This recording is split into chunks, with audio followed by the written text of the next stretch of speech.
What up, man? It's your big brother K-Rino. K-Rino. And we're here again, man. Friday Night Live on my YouTube. I got what I believe to be a cool topic to go into tonight. And the reason why I say it's a cool topic is because I think it's something that we need to hear. We need to understand the foundation where I'm getting ready to go. And I'll wait for a few more people to tap in before I get further into it. Uh, I don't plan to be long because I got work to do, but I want to make sure that we get into this and for the right reasons so we can get some understanding as we move forward, man. Look, y'all should be proud of me, man. Y'all should be proud of me because it's 9:39. 9:39 and I'm already here with y'all. Y'all know I normally come flying in at 10:30, 11:30, 12. But it's 9:39 and I'm here, man. So we'll get into it. Uh, I'll put, even though y'all should still be able to see this, but I'll put the title in the chat thing so people will come in and say, "Hey, what we talking about? What's the topic?" Well, there it is, right there. El God said, "I'm close to buying my first home. Exciting times, man. That's a beautiful thing, man. You get the boom, boom, triple fist pump, man. You get the triple fist pump on that one, man. Congratulations and blessings to you, man. And may the house that you buy become a home for you and your family." There we go. Here's what we into tonight, man. As I put by the title, it said, "Problems come with the package." Audio Optics drops next month, Chris. Problems come with the package. And what package am I talking about? What you mean problems come with the package? Life. This package we have called life, man. This thing, as Prince said, this thing we have called life. Um, we make a very crucial error in thinking that we're supposed to coast through this thing. And I know a lot of y'all don't think like that. A lot of people don't. A lot of people don't walk around feeling like everything is supposed to be perfect. Nah, of course, because you've lived life and you already understand that. But truth be told, there are a lot of people who are adult age and who have actually been through some things, but they still come off like when something hits them, it's like, why is this happening to me? Why is it like it's the worst, most horrible thing in the world? Well, I won't say that because sometimes things are bad, but as if things can't happen to you in your life. What's up, Kamika? Look at Kamika in the chat. Long time.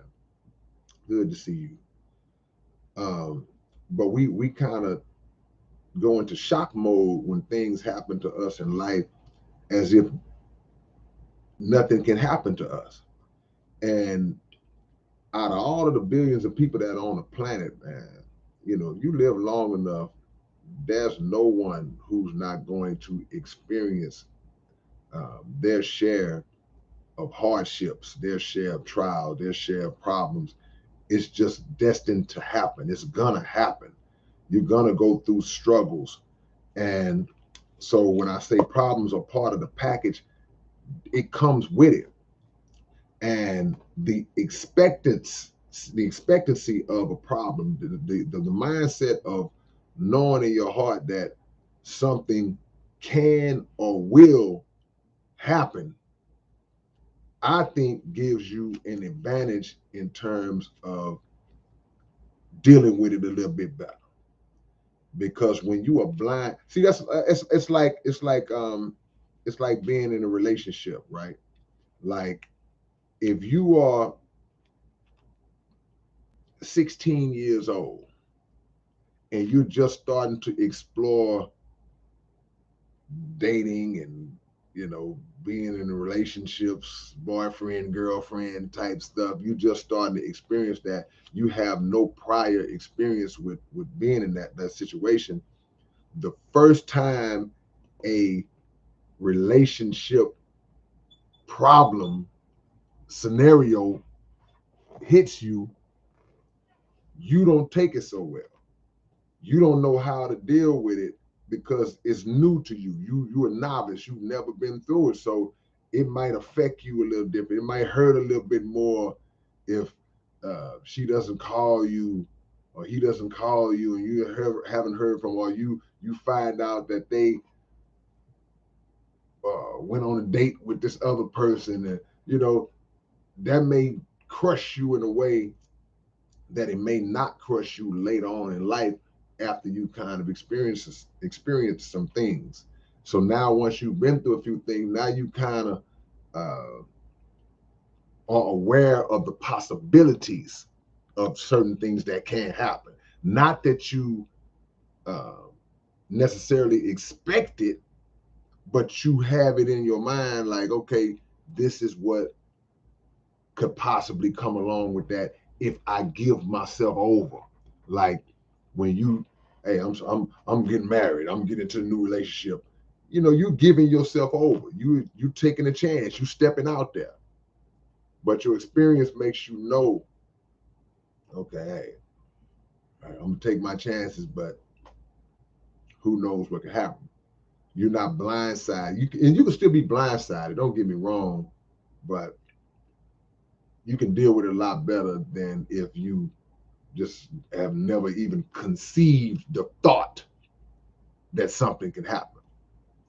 So as life goes on and you start to deal with certain things, whether it's financial problems, whether it's, like I say, relationship problems, um, issues on the job, whatever it is, you got to understand that all that comes in the package of life.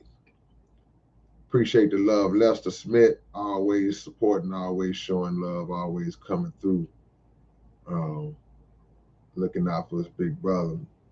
Gavin Shaolin 808, appreciate the love to you as well. Thank you for the love, man. Peace to the gods. So this conversation is basically, in my opinion, laid out to try to equip us with the mental fortitude to understand that, man, you're not gonna coast through this thing unscratched, unscathed. You're gonna take some hits, but it's not about the hits that you take. It's about how you deal with the hits that you take. People always talk about make boxing analogies and fighting analogies. Like, you get into a fight, you're gonna get hit unless you just knock the guy with one punch, and it's over that quick. But if you get into a good fight, then the opponent is gonna get some good licks in on you at some point. But you have people that fall and collapse as soon as you take the first hit. He didn't get hit that hard. He didn't even hit you. He didn't even really. Didn't even hurt. But as soon as they hit you, just you know. And then you have other people that take those hits and punch back. They counter punch. They try to duck. You wrap up. You do things to stay in the fight. If he catch you with a shot that days you, you wrap up and try to get your head back clear. And that's how the approach of life should be. Get your head clear, man, and get back in the fight. Because I'm just one of those people who I preach the notion of quitting and giving up is not optional. That's not on the sheet. When you look at the sheet of all the things that you can do in life, okay, I can do this, I can do that, I can do that, I can do that. If I'm the one that handed you that sheet, you're never going to see quitting or giving up as one of the boxes that you can check just coming from me. Because I just feel like you can overcome anything. I just feel like you can overcome anything. And if you can't overcome it, then you have to find that out at the very last possible moment. I'm not going to find out that I can't overcome it 10 minutes into it. I'm going to find out I can't overcome it after I've been just going to war with it for the longest. And finally, it's like, okay, it defeats me. But if you are 35 or 40 years old, that means that you're young, but you've been on the planet a nice amount of years, enough to know and have to understand the ups and downs and the obstacles that life can take us through. So even though you're young, you should have enough experience to know. And a lot of times we get so caught up in whining and crying and breaking down about our problems that we fail to process it and work through the problems and learn from the problem. See, if you learn from the problem, then a lot of times that protects and possibly prevents you from at the very least going through that same problem again. It might, something new might hit you, but you want to make sure that that one don't hit you no more. But it's hard for people to compartmentalize uh, those situations and go and become solution oriented when dealing with a problem, because what prevents us from jumping straight into solution mode at the impact of the problem, what prevents us from doing that is our emotions. We get emotionally wrecked by a problem, and the emotions cloud and distort our ability to process and go into correction mode, go into fix mode. And that is, in my opinion, that's a character trait. That's a character trait that some people have and some people don't. You got friends and family, and you just know people that the slightest thing that happens, man, they just fall apart, and it don't even be that serious. They just act like it's just the worst thing that could have happened, and oh my gosh, the world is about to end, and just over the simple little things and things that if that would have happened to you, you would have just been like, okay, this is what it is. Up my tire on flat. Let me get out and figure out how I'm gonna handle this situation. I'm on the side of the road. And other people on the side of the road, like, but that's just a character. That's something about their character that they don't process or deal with. They don't handle situations well.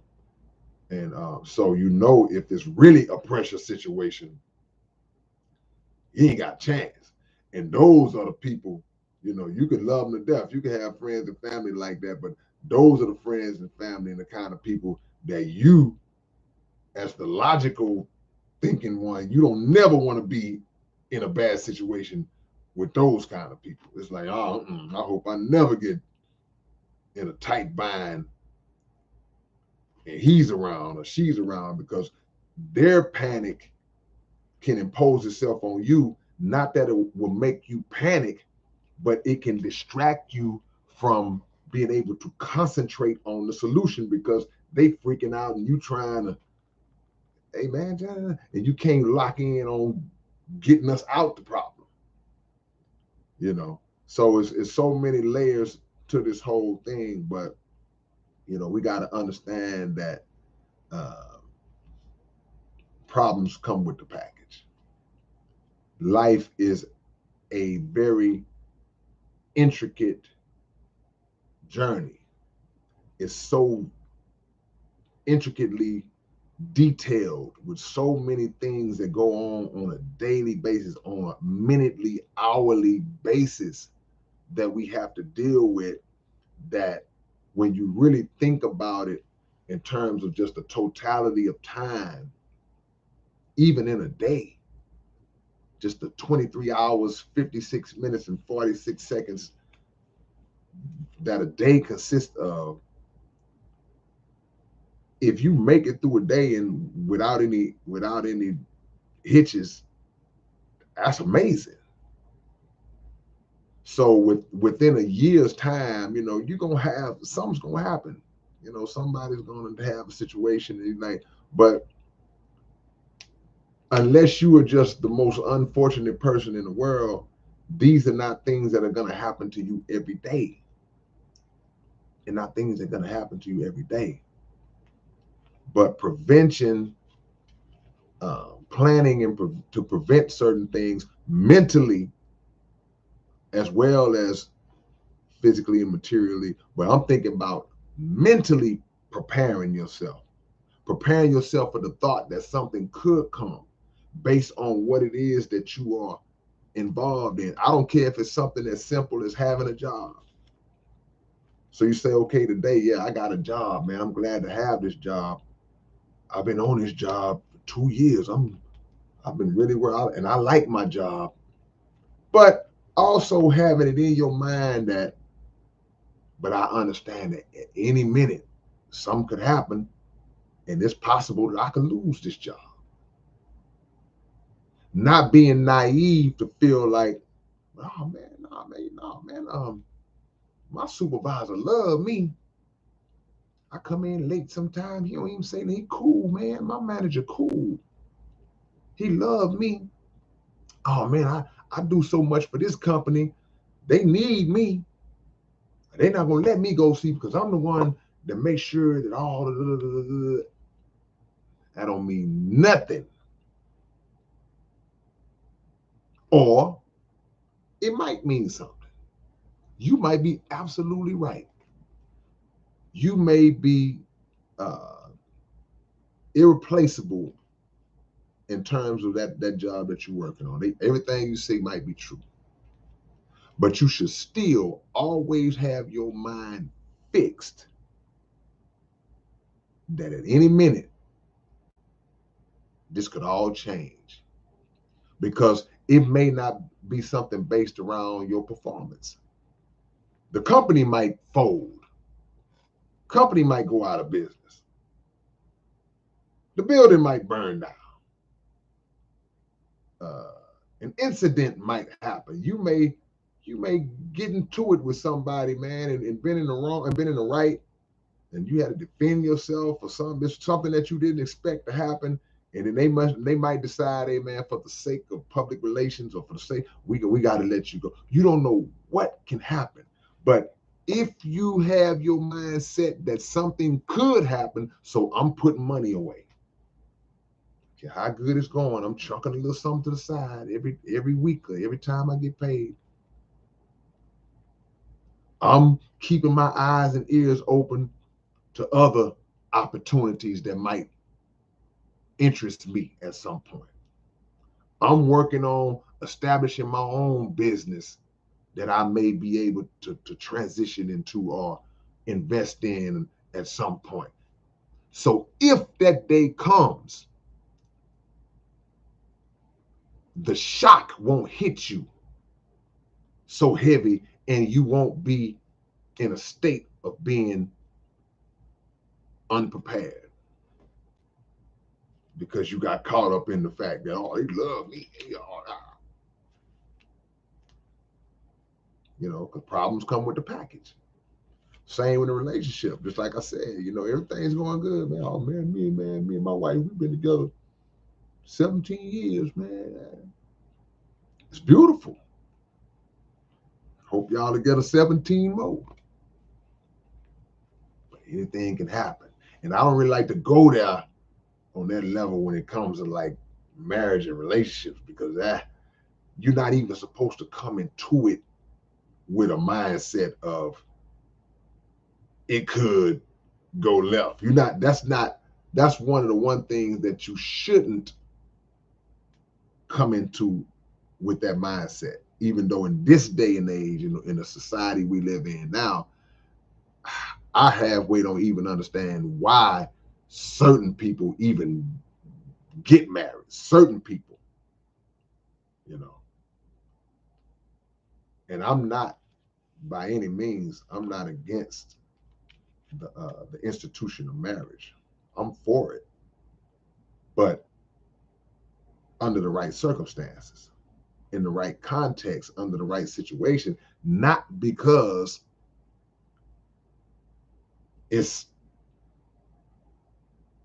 it's time, not because, well, we got 3 children together, might as well, not because, oh, he got some money, girl, he got money, he gonna take care of me, not because she got some money, she gonna take care of me. It has to be because both people understand and respect and love each other and understand and respect the principles of what marriage is. And they want to enter into that commitment with each other only for the rest of their life, not for the wrong reasons. But unfortunately, what's the divorce rate today? About 60%. The last I checked, the divorce rate was at like 60%. 60% of marriages ending in divorce. Somebody can pull it up real quick. I'd greatly appreciate it. But just for the sake of accuracy, in this conversation, a context in this conversation. So what I'm saying is some people, I don't even know why they do it, because their intentions was never right in the first place. So it's doomed, it's destined to fail before you even stand up there and hold her hand and look in her eyes and tell them lies in front of the preacher and both of y'all families, wasting everybody's time. Y'all done wasted all everybody's time because y'all just wanted to show out and have this big wedding and make it seem like everything is. Then 6 months later, it's all over. But the point I was making was that it's sad that we live in a world now where you gotta kind of even where people think like that coming in. Because if you think like that coming in, you shouldn't even make the step to do that in the first place. Shouldn't even marry in the first place if you coming in. So, oh man, I'm gonna make sure that see, I got another bank account that she don't even know nothing about this one. See, so yeah, I ain't signed no prenup, but so I got that one account with us. But see, she don't know about that. Why even get married? Why even do it? If y'all already coming in on that kind of level, yeah, now see that money my daddy left me, he don't know about that. That's put up somewhere. Why even come in? Why even do it? What's y'all purpose? We're creating problems for ourselves when we do that. So I don't like to go into the levels of this conversation as it relates to relationships, because I try to stay out folks' business. But sometimes you got to use certain situations as analogies and examples, you know, to get the point across. I don't like when we are blindsided, or we come off like we can be blindsided, but we come off like simple life problems or even big problems. Uh, why me? Why me? Why me? Why me? Now we know we live in our own bubble. You know, we with self-preservation. You know, we think about self over anybody. That's just a natural thing. It's human nature. But we also can't make the mistake of feeling like if we do go through a hardship, like God is picking on us. Why are you doing this to me, God? What you mean? Why is He doing this to you? He might not even be doing. You might be doing it to yourself. But whatever is going on, I guarantee you can find somebody else who got it way worse, whose their situation is way worse than what you crying about, and they may not even be whining and crying about it. So we get into our bubble and think that whatever our problem is the world should just stop and shut down and just grind to a halt to address what we going through. But if you dig deep enough and dig hard enough, you'll see somebody else and go, wow, I don't have it as bad as I thought I did. Wow. That could be that, man, that I ain't nowhere near. That could be me. And that should always be one of the first thoughts that come across your mind when you start to go through things. And that is to not be happy that you're going through something, but to be happy and grateful that whatever it is that you're going through is not as bad as it could have been. Because we should think about it like, okay, whatever it is, okay, yeah, this is messed up, man. But could it be worse? And then normally, if you, whatever it is you say is messed up, if you be honest, you say, you know what, it could be worse. That's what your friends tell you. That's what your mama, your daddy tell you. You know, you got good friends and good people around you, and you come around complaining and whining about something that you're going through. That good friend is the one who helps you to put your situation in proper perspective, and they'll say, hey, man, on the cool, it could be worse. You could have, blah, blah, blah, blah. You almost, blah, blah, blah, blah. And sometimes that will sober people up. But sometimes when somebody wants that sympathy and wants to bathe in self-pity, they don't want to hear that. They don't even want to hear you putting it in perspective and say, well, man, hey, man, I knew a guy who went through the same thing you went through, man. He boom, boom, boom. He's really bad on him. You don't want to hear that. Gavin, I appreciate the love, man. Gavin giving y'all some yawning tips. But we have to be not happy that you're going through the trial. Be happy that you are still in a capacity that will allow you to actually work your way out of it and fix it. Many of us have been in like car accidents and things of that nature. You know, I'm pretty sure everybody's been in a car accident. Been some car accidents more like, you ever seen somebody be in a car accident and they post a picture and the car looked like a crushed Coke can and they standing outside the car? But they like standing just as normal as they was before they got in the car. But the car looked like, man, how do you even get out of that? That's a moment not to be sad about what happened to your car. Man, look what they did to my car, man. That's a moment to be thankful to God that, whoa, I don't know how I got out of this, but wow, look at this car and look at me. See? But we complain about the material loss. We complain about the loss of something that we can regain, we can re-get and regain 20 times over. In your lifetime, you're gonna have multiple cars in your life. And sometimes you switch cars just because you choose to switch. Like, I'm tired of this car. I'm gonna give me another. I want to upgrade. I want to get me a 2022 this or 2023 this. And so you may not necessarily live in the same place you lived in 40 years ago, 20 years ago, 10 years ago. You're gonna go through transitions in life where you're gonna have different things that are gonna mean certain things to you at different times in your life. This was important to me 18 years ago. That goes for people too. It's somebody that you was head over heels in love with 20 years ago that you felt like you couldn't live without.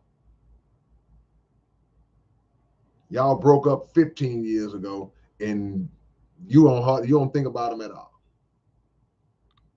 because they were just something that you were just passing by on your journey. You had to get whatever experience you got out of dealing with them, and it was time to move on. You don't hold that in the same regard. You passing through. You just passing through, making little stops.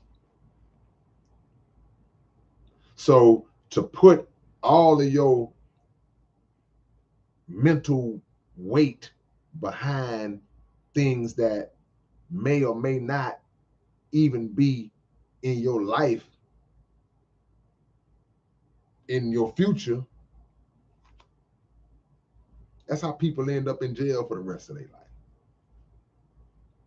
That's how people end up crazy, broke, homeless. They put everything they have into something, whether it whether it was good for you or not, regardless of the circumstances of how you lost it, is what I'm trying to say. Because everything that messes us up or that we mess ourselves up over is not necessarily bad. If if I choose to get on drugs, then I made a bad decision to go towards something that was bad for me. I made a bad decision to do that, and it ruined me and turned me into a dope fiend, and now I'm around here walking around crazy, right?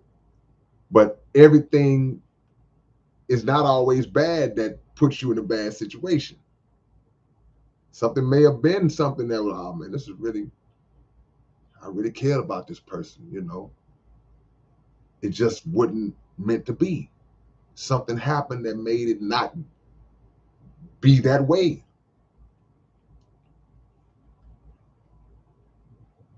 So the majority of the things that you come across in your life are actually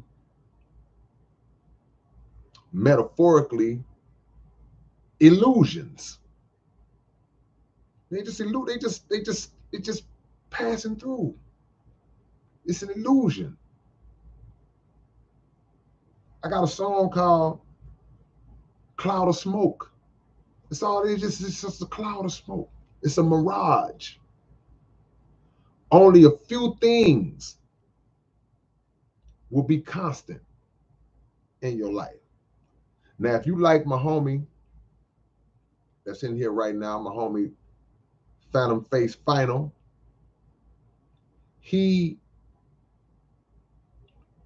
he's one of the different ones. He's one of the ones who's in a better situation. He's been with his wife for 20 some years. And just like he said earlier, happily married. See, a lot of people can't make that claim. A lot of people can't make that boast. See, there's a lot of people been married 22 years. We got friends and partners and family members that we look and say, "Oh yeah, they've been together." Oh yeah, yeah. My uncle and my uncle been married to his wife for 32 years, but they ain't happy like that. They just are comfortable with each other and tolerating each other at this point. And it's like now at this point, it's like, where I'm gonna go? Who I'm gonna start over with? That's the mindset. We got too much that we are locked in with each other behind. We got this house. We got this. It's too complicated. But they ain't happy. The ones who slip through those cracks and actually lock in and find that happiness, sad to say, in this day and age, is very rare. It don't happen a lot. So, and that's people, friends. You know, you got friends. Hey man, y'all was like this. Now y'all on Hardy Talk. I just talked about that car you was in love with when you was in college. You don't know where that car at now. It's been gone. It's passing through. The job passing through. And you should always have it in your mind that, okay, you know what? These are learning experiences on my journey to get to a higher purpose for myself. You don't want to go backwards. So what problems you deal with, you extract the lessons out of them. That's what part of the purpose is to extract the lessons out of them, and not just for yourself. See, a lot of what we go through, if we are wise enough to pull the lesson from it and actually learn from the lesson and apply the lesson and not make the mistake again, now it don't stop. Now it's time to try to pass that lesson on to somebody else that you might see going down the same road, because even though experience is the best teacher,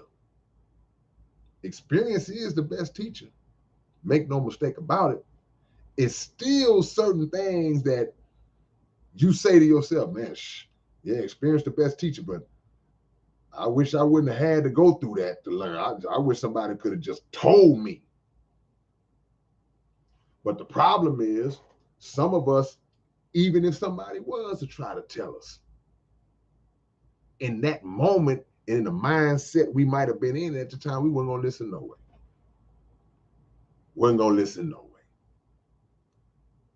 But some would. So when you have, like, sometimes we go and speak at schools, right? And you go to elementary schools, middle schools, high schools. We over the years, we've been to all levels, in me and a lot of our other brothers and sisters that are community activists and rappers and ministers and counselors, and we have a collective, and at times we'll go speak at the schools.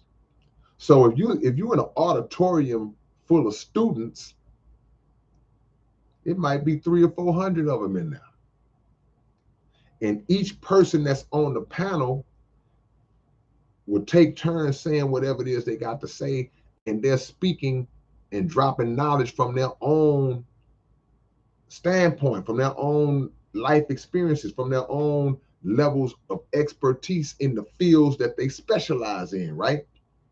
And all for the same purpose, is to give some game to these students, right? But the reality is, we know and understand that if there's 400 of them sitting out there, high chances are, we're not going to save all 400 of them. All 400 of those students are not going to be magically transformed by anything that one of us, or even that all of us, say as a collective. The true reality is, our words as a collective may impact 10 of them. That's the reality. But if you see how low that percentage is, and if you focus and concentrate on how low that percentage is, you can't let that discourage you from still, well, wait a minute, I ain't going to no more schools no more, because ain't but 5 or 10 of them going to listen and really be affected by it. But that 5 or 10 that do take to the message, they may save 5 or 10. Then the 5 or 10 they may save 5. So you'll still get that 400. You just may get it over time down the line in a generational sense.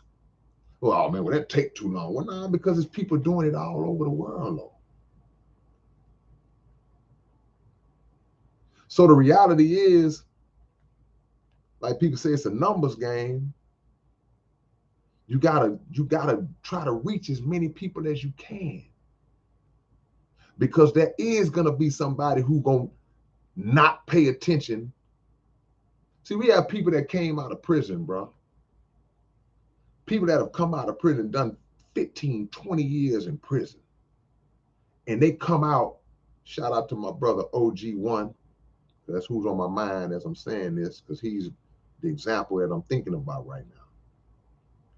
Come out of prison and give a full presentation to young people to try to scare them straight, but not necessarily even scaring them straight, trying to teach them straight, to make them aware of the potential possibilities if you continue going down a particular road, or if you decide to go down a particular road. This is what your life can end up being. And through the illustrations and the presentation that he gives, it paints a clear, vivid picture of that life. So I'm certain that over all the years that I've seen my brother OG1 giving those kind of presentations, I'm certain that he saved hundreds. May not be thousands, because like I say, it's a numbers game. But I'm certain that he saved hundreds, because his description of what that life is going to be like behind prison walls, it have us sitting like this and we grown. So you still got to get a game up in hopes that somebody will say, yeah, you know what, that's crazy. I'm not gonna do that. But it's always somebody that got to learn the hard way. But I'll say this too. There are people who you can try to teach and tell them what not to do before they do it, and they may still do it and get jammed up, but they don't get jammed up in a way that it ruins their life. They go through it and it comes full circle, because you'll run into them and they'll tell you, man, I remember you tried to tell me not to do that, man. I wish I would have listened to you. I know now. Some people got to bump their head. Just like you had to bump your head about something, I had to bump my head about something. That's for some people, that's just the way. So when I say problems are the part of the package, problems are part of life's package, understand the understand the dynamics, the two sides of problems, the two ways that problems present themselves. You have the ones that you had no control over and they just came to you. And you have the ones that you bring on yourself. Either way, you got to figure a way out of it. Because if the problem was placed on you by somebody else, somebody else did something to you, I mean, you could spend a lot of time placing blame and pointing finger. Well, no, he did that. She the reason why. He the reason why. You can do that all day, and you could be truthful. You could be telling the truth, but that's still not gonna fix it. You're still wasting time. You need to get to work fixing it. Let me fix it. Then I can come back and tell this person about themselves, or tell the world, hey, nah, man, that was me. But I got to get myself out the grease first. And if I created a problem for myself, then I have to have the mindset of the opposite, where, well, the last thing I can do, I can't place no blame. This is all me. This was on me. I got the man up. You got the man up. You got the woman up, and say, okay, I did this. I ain't gonna try to deflect the blame on nobody. And then the same thing got to be put in action. I need to start working towards fixing it. Fix it. If it's 4 y'all that live in the house, right? It's you and 3 roommates. You, your wife, and 2 children. You, your grandmother, and 2 other. There's 4 of y'all living in the house. And all y'all sleep. And y'all get woke up out y'all sleep because the house is on fire. Y'all realize that the house is on fire. Are you gonna run through the house while the house is on fire saying, hey man, which one of y'all started this fire? Did one of y'all leave a pot on? Did one of y'all leave the stove on? Are you questioning how the fire started in the middle of the fire raging? Or are you focusing on trying to either put the fire out or get you and your people out? Prioritize. Now, once we get out and we safe, or once we put the fire out, it may not be a fire that burned the whole. It might just mess up one room, might just messed up the kitchen or what. Now we can say, hey man, which one of y'all left the stove on? I mean, who did this, man? Let's get to the bottom of it. But first things first, let's fix the problem.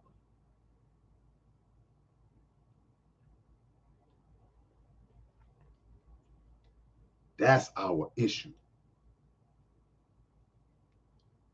It ain't time to play around and feel sorry and whine and cry.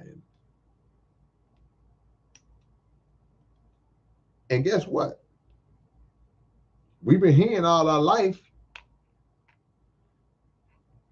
that whatever don't kill you, do what? I ain't even say the last part. I'll let y'all say it. Whatever don't kill you, do what? What do it do? So they say, right?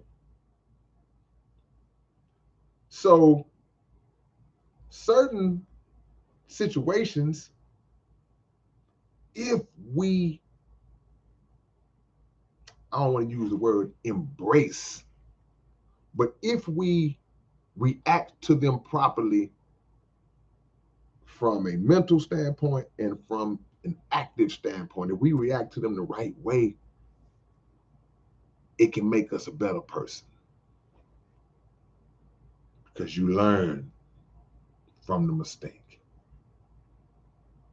And when you learn from something that really, really messed you up, those are the times where you know how it's certain things in your life.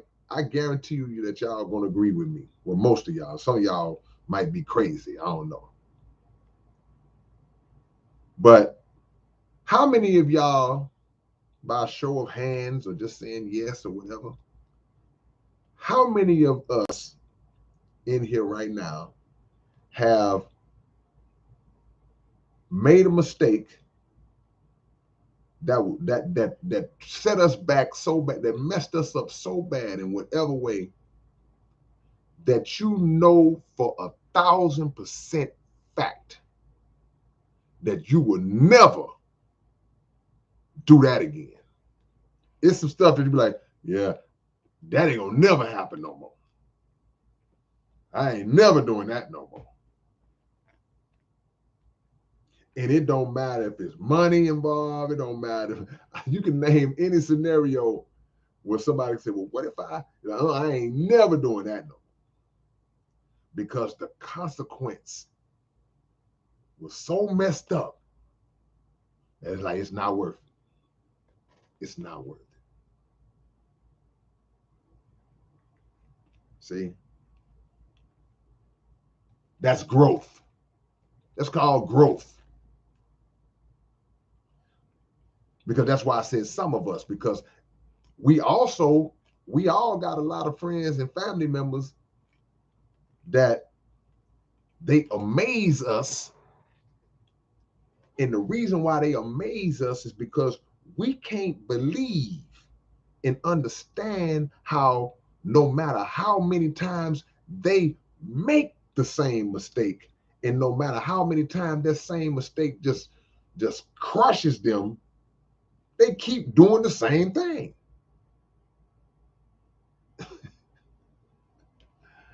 And we be like amazed, like, man, this dude, he back in jail again? What'd he do? Oh, he did the same thing he did last time. Like, again? But we know people like that. So we don't know how they are wired up to make them go through that cycle like that, but that's the reality. You, me, whoever else, we have to learn from them because time is too valuable. Time is too valuable to give it away and waste chunks of time. I'm talking about chunks of time. You got them partners there, man. He went to jail for 3 years, got out. He was free for about 8 months. Went back to jail for 5 years, got out. He was cool for about a year and a half. Went back to jail for 2 years. It's like you giving away fat chunks of your life and time that you can never get back over stupidity, over self-imposed stupidity. See? Time is too valuable. And freedom is too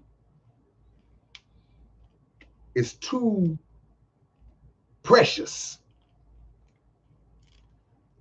The smallest things in life, bro, the things that we take for granted, and this is what I tell a lot of young people when I'm talking to them, when I see them on that path to getting locked up. I always say how important so-called little things are, right? Meaning that if you just wanted to get up at 9 p.m. and just walk to the kitchen and pour you a glass of Kool-Aid. Not that I'm condoning Kool-Aid, but you could do it. If you want to just get up, just walk outside, man, and just stand outside and stretch and rub your face and let the sun hit you and do this and go sit in the park and watch the squirrels run up the tree, you could do it. So those things seem to be like little minor, petty little things only until you can't do them voluntarily. Then you understand the value of it. And you see that with people who do go to prison and they are regretful. Some people go to prison, they don't even care, man. They don't even care. They just, here's what it is. They feel like this prison is a bailout for some people. Like they can't handle life in the free world, so they want to go to prison. But for those who understand what I'm talking about, they'll tell you, man, I just miss being able to just walk to the store. Something simple. Because you can't walk to the store. You can't leave when you want to leave. You can't go to your mama house, sit with your mama for a little. You can't do it because you've given away your right and your ability to do that based on a decision.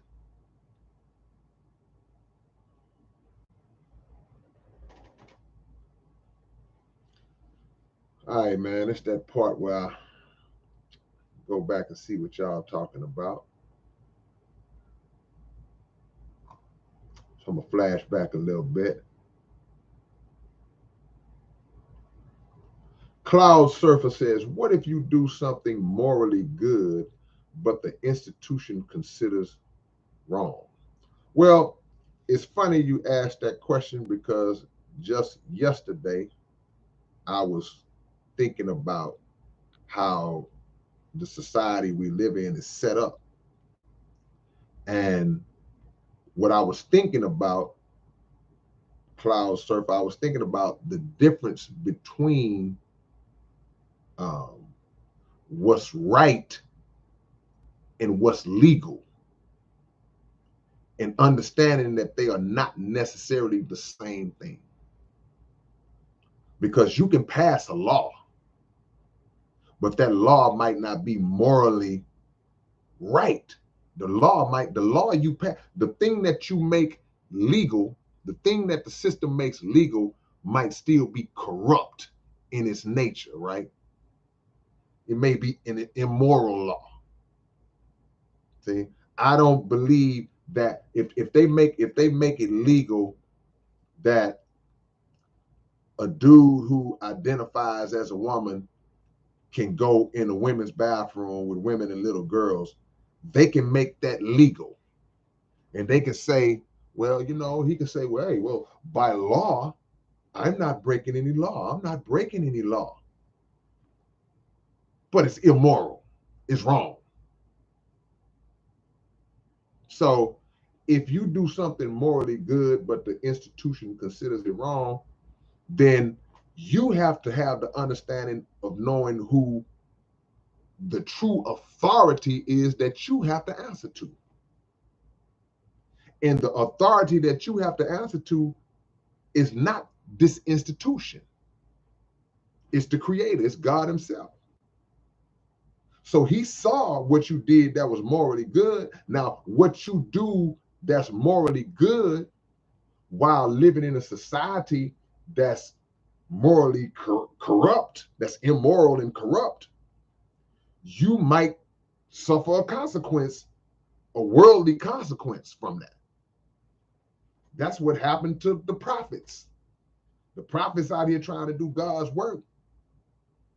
But the rulers of that time, they was in opposition to God's work, which made them in opposition to God's prophet, which made them in opposition to the works of the prophet. So the prophets got in trouble. They got persecuted. They got arrested and stoned and spoken ill of and killed in some cases.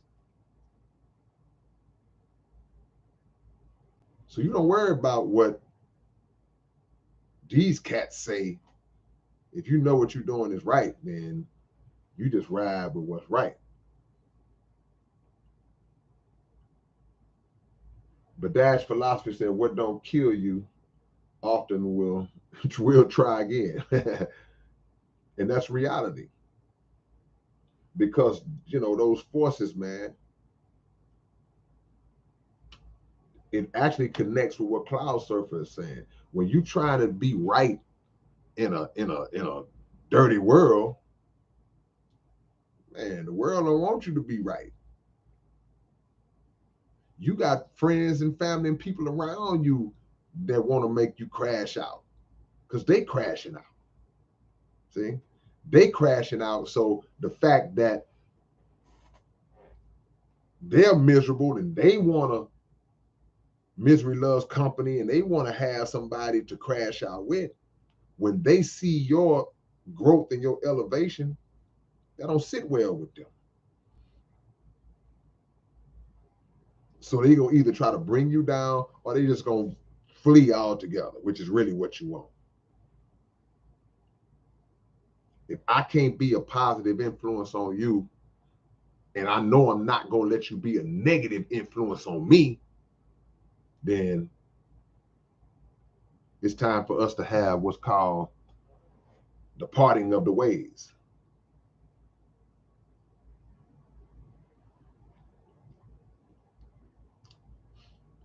Problems come with the package, man. Never think you too big or too good. Even when you're doing right, man, stuff happens, man. Struggle is ordained by God. It's part of your proof of being a believer. It's like, bro, I can't act like I'm so down for the cause as long as things is going smooth.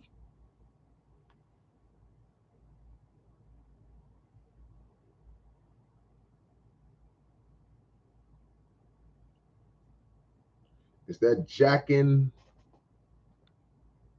H. Gar. I don't know if I'm saying your name right. Shout out. Hood Heisenberg. going on, my brother? Jacob says these days people will blame you for the problems they created for themselves and also expect you to fix it for them. That's true.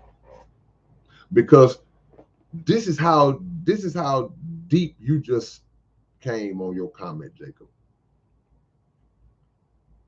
The topic of this conversation is problems come with the package. But that don't always mean the problem is your problem. Other people's problems come to you. It's still part of the package of life. So what you said makes a lot of sense because you said people will blame you for the problems they created. Yeah. And maybe that is because they just have never been the type of people to uh, hold themselves accountable for the mistakes that they make in their own life. Or maybe it's because they are people who you have people who have grown up around other people who have always spoiled and enabled their behavior to where they never had to deal with any consequences for anything that they did because somebody always came and cleaned it up. Daddy had money. Mama worked down at the place so she could talk to somebody and get me out of it. George Zimmerman. His daddy was a judge and his mama was a court clerk. So he suffers no immediate consequence for killing Trayvon Martin. But also, just to keep it real, we have to make sure that if we are dealing with somebody who has problems and they always seem to blame you and expect you to fix them, you got to make sure, because it may be that you have been the one who's been the enabler. And maybe you have, out the kindness of your heart, been the one to fix some things for that person. Maybe not knowing that's their personality. So you like, oh, don't worry about it, man. I'll take care of that for you, man. I got you. Don't worry about that, man. And instead of them being, okay, cool, yeah, man, I appreciate that, man. Let me get that back to you. And da da da. They go, oh, okay, so that's the kind of person you are. Let me see how can I exploit that. So we gotta be very careful, even when we help people, because help should only extend so far based on the character of the individual that you helping. You don't let nobody make a sucker out of you. You don't let nobody make you into a fool where you allow yourself to be used and exploited. That's a difference. So that was a good that was a real good comment, man. Bubba Seeds, I appreciate the love. Bubba Seeds says not all problems are bad. Yeah, see, not all problems are just devastating. And I said at the beginning of this conversation, you got people who just the way that their minds are set up, the smallest thing, man, they act like it's just the most horrible thing ever. You done left work early. You driving 1,000 miles an hour through traffic trying to hurry up and get home to find out what's wrong, but they done called you crying and you get home, what's wrong? I scuffed my knuckle trying to pick up a plate. Mr. Matthew, what's up, Mr. Matthew, man? One of the H-Town G's in this rap game.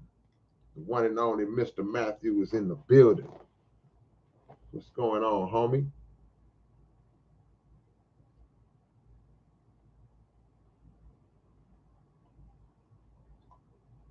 We got to work through problems and learn as we working through them, and then pass on the lessons to those who haven't went through it yet. Or sometimes our experiences are designed. See, if you're the strong-minded one, see, you got a circle of people, friends, family. It's always the one that's the strong-minded one, the leader, the tough one. Sometimes if you're the strong-minded one, then you can take the bullets. Your purpose is to allow your experiences to make somebody else stronger. Well, nah, man, I went through the same thing, man. It ain't bad at all. You ever had somebody that's getting ready to go through something you already been through and they scared to death? And then you say, oh, no, man, nah, bro, calm down, man. It ain't that serious, man. You're going to be fine. You're going to be fine.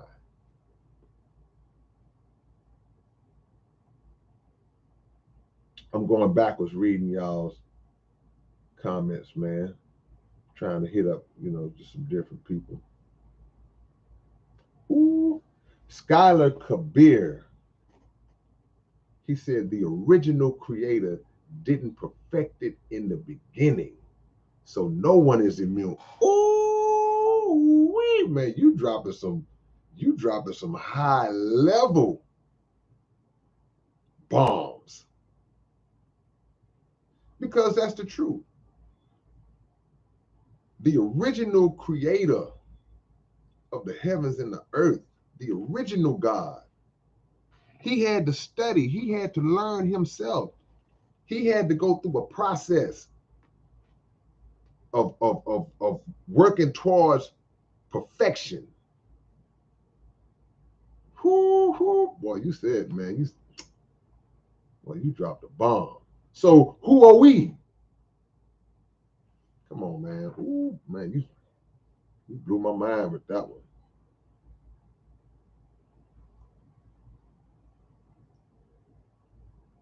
What's up, Elizabeth Perez?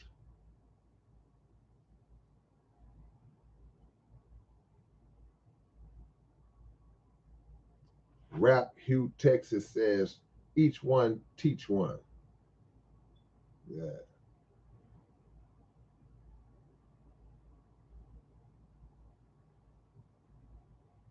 I'm just looking for some things, man. Hamu, what's going on?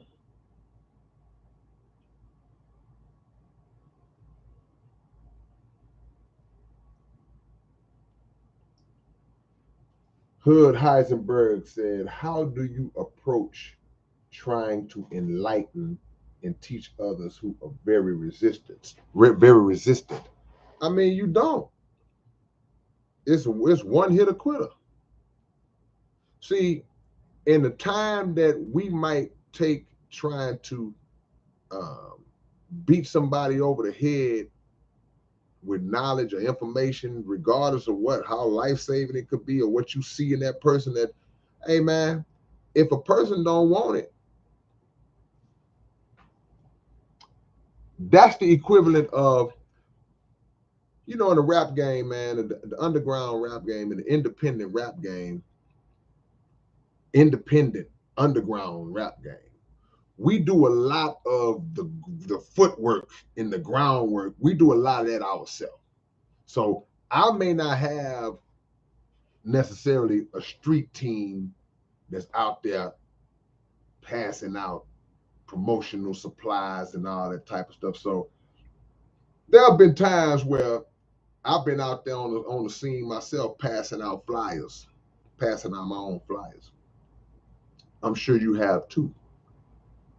What do you do when you walk up to somebody to try to hand them a flyer and they go, nah, man, I'm good. I don't want a flyer. You might go, oh, bro, I just want support, man. Just take a look at it, man. Then if he goes, nah, man, I'm good. I don't want no flyer. Why would you go, well, no, see, man, this is my album, man. I know if you hear my music, you'll like it. Dude, I don't want no flyer. Well, see, I got This rap on it, why would you do that? He's resistant. And in that time you doing that, now you arguing with this guy, you could have been passed out 10 more flyers to people who would accept it. So if you try to give somebody some information, some knowledge one time, you try to teach them that one time. If they don't want it, but you shot your shot, you've done your job. Did your job. You can't force a person to accept nothing that they don't want to accept. If it's meant for them to receive it at some point in life, whenever that point in life comes, they'll receive it. It'll come full circle, but it might not come from you. Might come from a totally different source.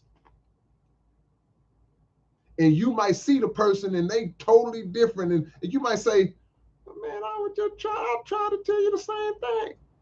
Don't even do that. Because it wasn't meant for you to be the one to do that for them. But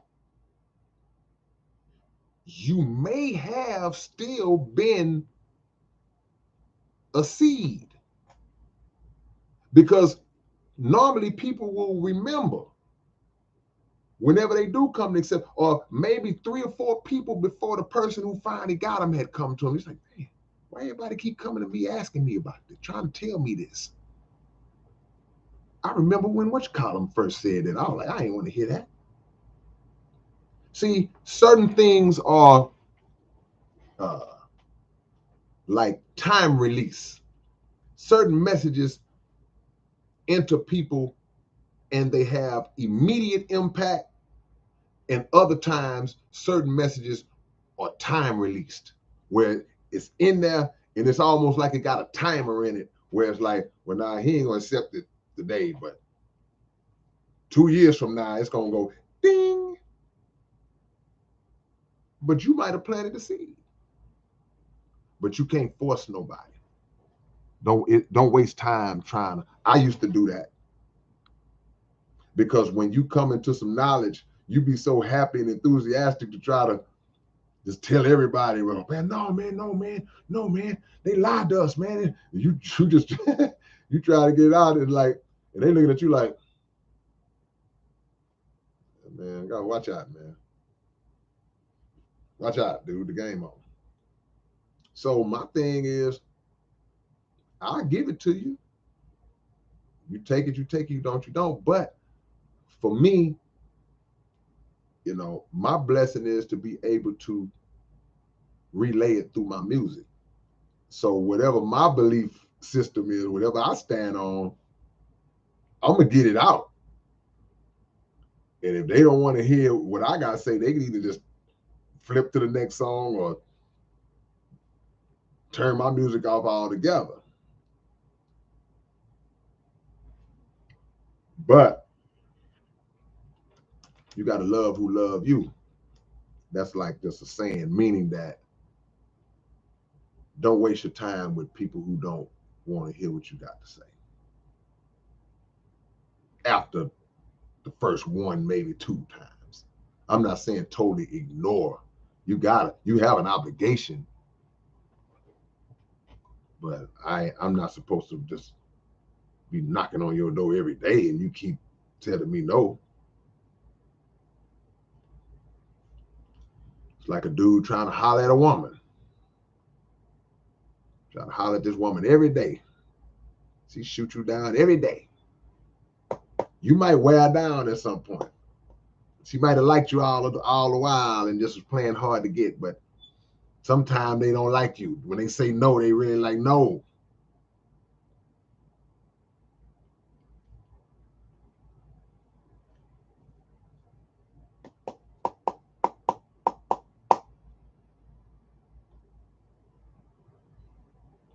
El Malik Shabazz says, I feel you. I'm going way back. Say, I feel you, but I do firmly believe that a man should have a personal bank account that only he has access to in a man. You know what I'm going to do? I'm gonna make that a whole different subject. We have a podcast episode coming up soon on my podcast that y'all all need to go subscribe to right now if you haven't already. Trying to make sure it ain't blurry. Go subscribe to the Underground Dialogue podcast either now or when this live is over. We got a topic that we setting up for next week. Because a sister contacted me and asked me about doing a topic about um, men and women dating over 40, relationships over 40, like how difficult it is and all that. I'm gonna lump all that in there. We're gonna ask those kind of questions about separate bank accounts and all. We're gonna get into all of that. So because a lot of people have different opinions. I got different opinions on all that type of stuff. So I don't think that's I use that as an analogy, but we'll get into that's a good thing to cover. Because we gotta deal with those type of conversations because we messed up out here, man. We messed up out here, man.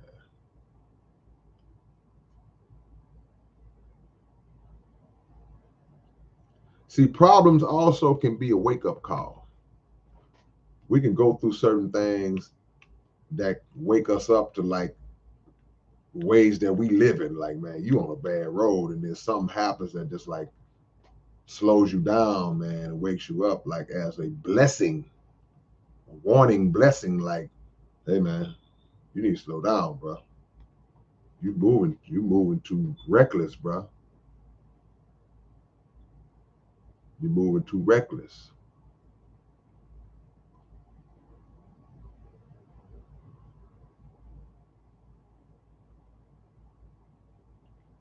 All right. Guess we at that part of the chat where people are just in their own world saying things that have nothing to do with what we're talking about.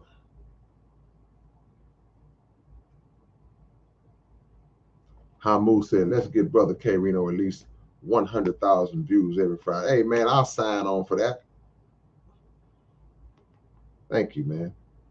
Long as you keep showing up, I'll tell you what, Hamu, if you keep showing up, then that means we only need 999,999. So I appreciate that. And all of y'all who are consistent, all of my homies that are consistent, many of y'all I see on here all the time. Sometimes I see new people, which I always appreciate and got love for the new people.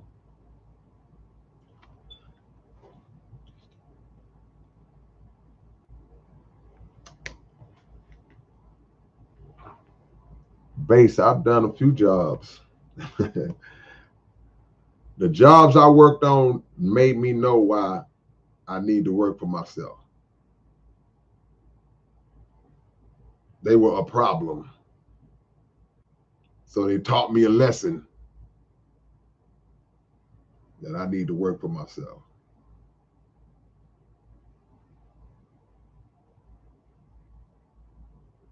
All right.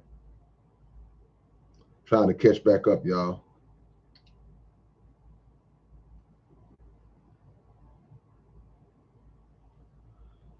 Steve Rios says, what? Stephen Rios.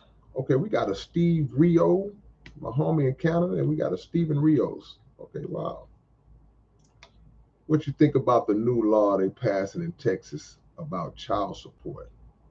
The court said that the parent requesting child support has to show that they can take care of the child by themselves. Hold on, wait a minute. It's saying that the parent who is trying to get child support from the other parent has to show that they can take care of the child by themselves. So wouldn't that lead us to believe that if they show that they can actually take care of the child themselves, wouldn't that make the court say, well, you don't need child support then, or you don't need as much, if I'm understanding right? because supposedly child support is given to the parent who supposedly is not in a financial situation to 100% like or carry enough weight to support the child or to do their part or whatever, I guess. Because so child support is supposed to be just that other parent doing their part or applying um, revenue that completes the package of okay, now this child can be properly taken care of, the financial responsibility, right? Because everybody looks at it different. And if I was in a position where okay, well, I got custody of the child, but I'm totally able to take care of this child without the assistance of the other parent, I'm totally able to do that.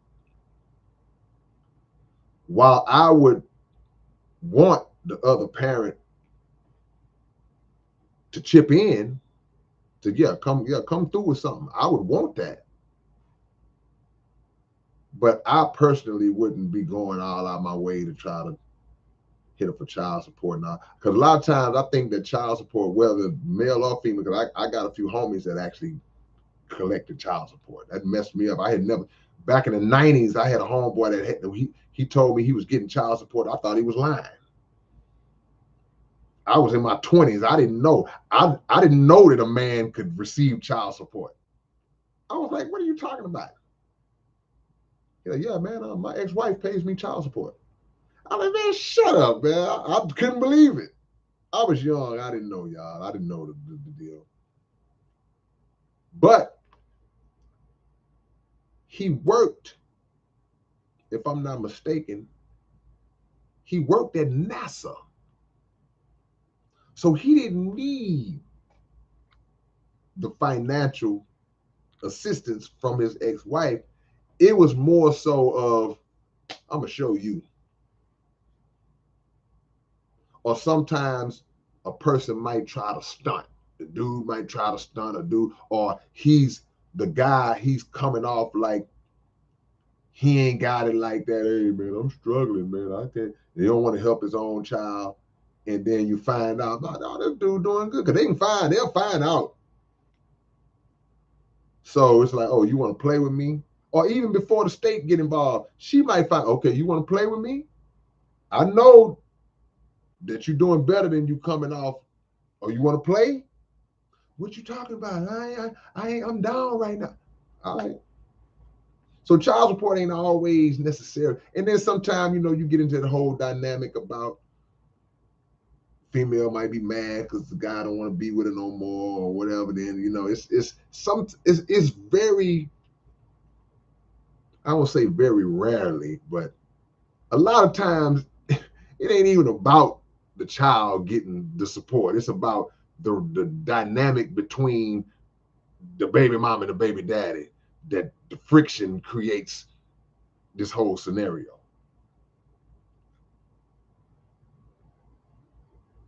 But I don't know how that would benefit a person trying to receive child support if they pass that kind of law. Because to me, like I said, that would make the courts go, well, you don't need child support. However, we cannot dismiss the understanding that the state wants as many child support cases filed as possible because they get money.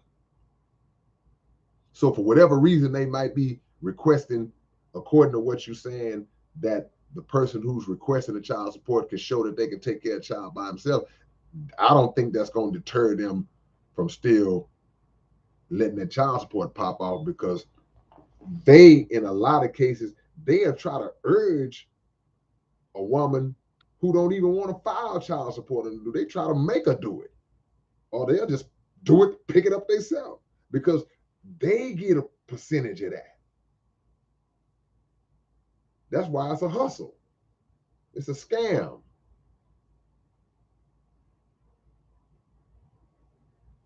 LW say dads be getting screwed. Yeah, that's true. Because and like I say, the mamas be getting screwed too. And I'm gonna tell you how. I'm gonna tell you how. Because again, the state makes so much money off of child support, right? That getting these guys to pay child support. But in some cases, like I said, when you talk about the baby mama, baby daddy headbutting and that dynamic, there have been many cases. I got friends who've done this, who've been in this situation. There are many cases where this is how the mom gets screwed. The baby's daddy, he'll be just paying, not child support. He just be taking care of his business on his own. Get paid, boom, boom, drop off money. Boom, boom, make some money, drop off money. And when somebody put the key in her back to go file child support on him, she filed child support. Now she's getting less than what the guy was giving her when he was just coming out of pocket. So in his resentment to her trying to file, he lets her eat it. Like, okay, you know what? I was giving you $900 a month. So you want to try to file on me because you mad at me, whatever? And now the judge has said $350. I know dudes who filed on themselves. So the mamas get screwed too if they try to play the game the wrong kind of way. Or if they let somebody gas them up, well, you file child support, and then you end up not getting what you thought you was gonna get, and the dude was breaking you off twice that. Because let's be real, all that money ain't going to the child.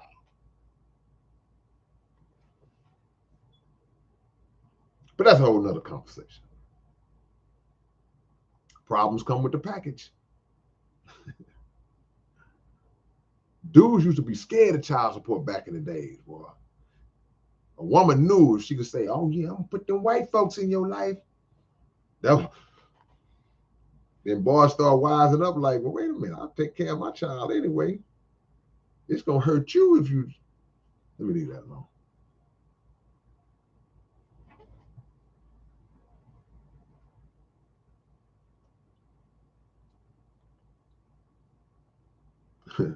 There are women who use child support as a way of living. Yeah, I mean, yeah. But we all got things, see, like it's men who use selling dope as a way of living. It's men who use pimping women as a way of living. So we all in the wrong in our own ways, you know.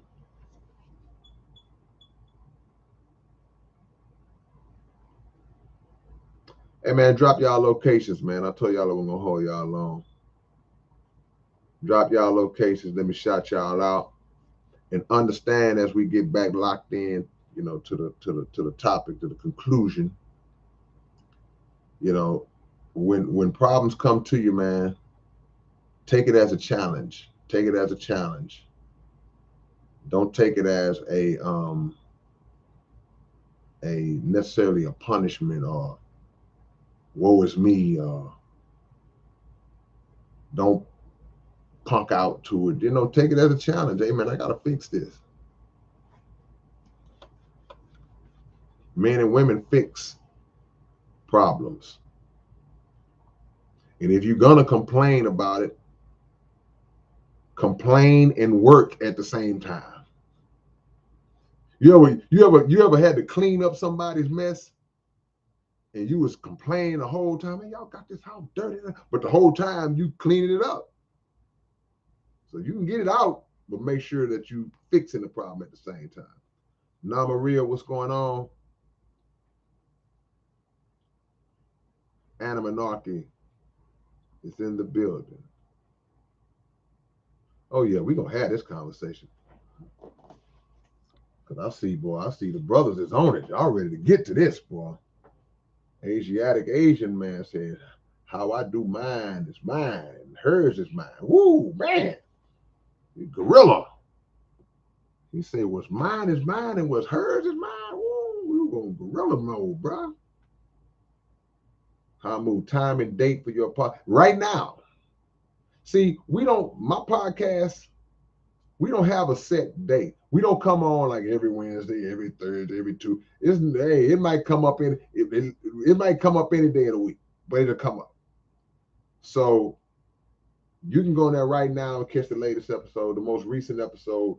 We interviewed the Fifth Ward Boys. We just interviewed Young Star the other night. That episode drops this week. Y'all know Young Star. Wanna be a baller, shot caller. We just interviewed him the other day. That episode will be dropping this weekend or early next week. So, dollar bill, y'all. Dollar bill is in the building.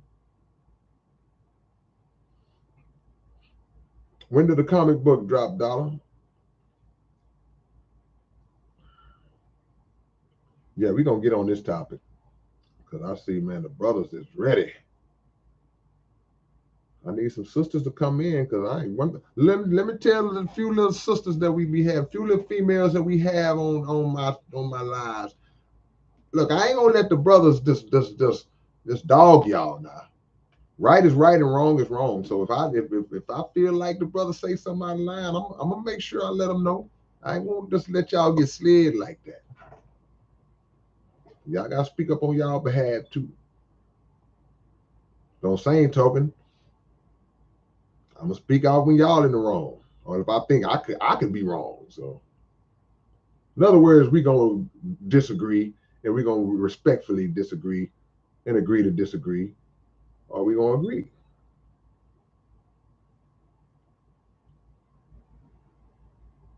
Anaminakis, Ontario. Base Hacksaw is in northern Michigan. Drought, southeast H-Town, Shadows. Yes, sir. Rhode Island in the building. Asiatic Asian man. Hamu is in St. Clair, Cleveland, Ohio, Detroit, Michigan, Grand Rapids, man. Midwest, just representing. Midwest representing, man. Shout out to Cleveland, Detroit, and Grand Rapids. Chris Shipes in East Tennessee, Hamlin Country.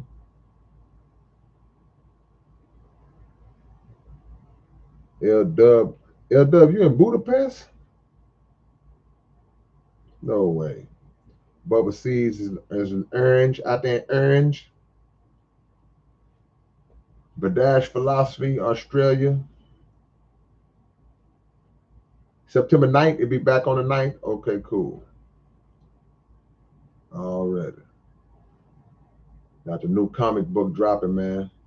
Y'all see it behind me, but it's gonna have a different cover. Re-release, limited. Once they gone, they gone. Yeah. Oh, okay. I can't wait to see them.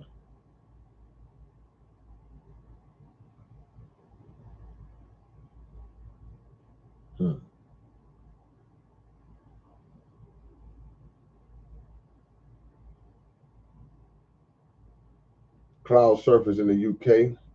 Skylar is in Gulf Coast, Alabama. Jimmy, I know Jimmy in Alabama. I already know where Jimmy at. Jimmy Robertson. We got back-to-back Alabama on this thing.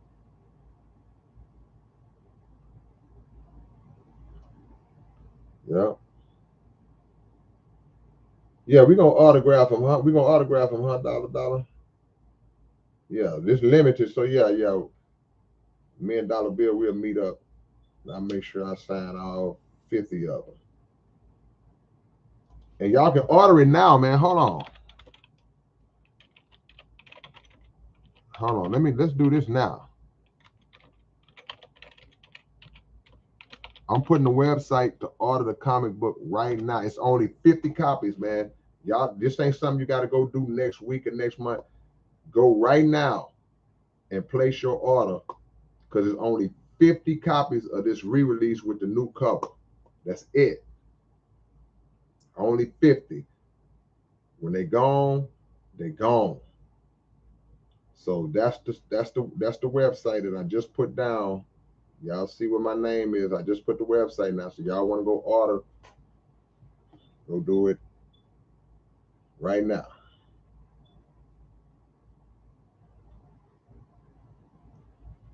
Y'all through dropping y'all locations. Cookie Cruncher. What's going down? Kind of cookies you crunching? I had some Oreos the other night. Don't tell nobody I ate some Oreos, y'all.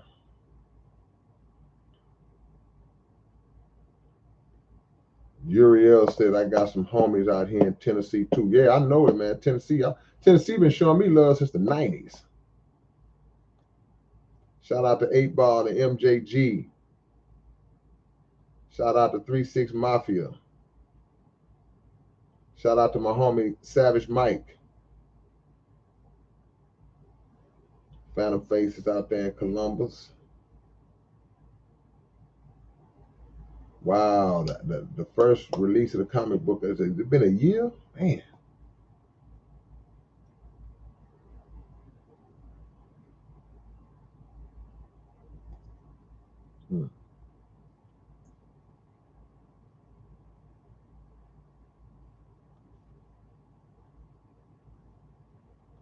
Hamu, what you need my contact info for? I only give my contact info out for business, serious business inquiries only. Spiky, sun chips and bean dip. Man, Chris, look, that Mexican OT, he coming.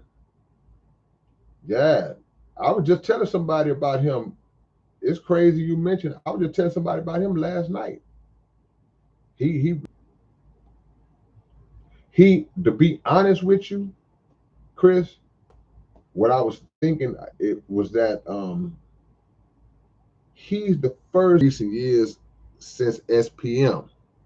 Now Chingo, be doing his thing on this level. Of course, got the legends like Juan Gotti. We got the OGs like our South Park Coalition brother Grim, Sniper. Who else am I forgetting? But OT, he coming to where I don't know if he'll get to SPM status, but he coming. He coming.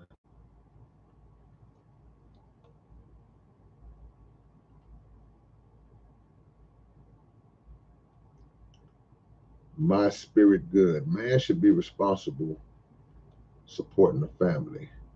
I never had to ask for funds. He knew his job. That's a conversation too. Should a man be solely responsible? Man, we finna do this. Let me write some of this stuff down before I forget, man. But we gonna do this, man. I don't even want to start asking because this is not even a topic.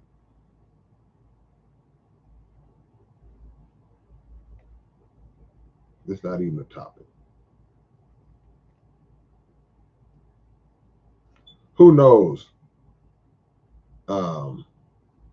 Maybe we'll go live on the Underground Dialogue podcast tonight. We do this topic. Maybe we'll go live.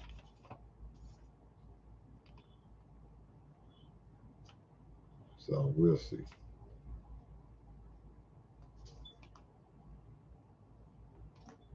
All right, man. Let me see anything else before I go, man.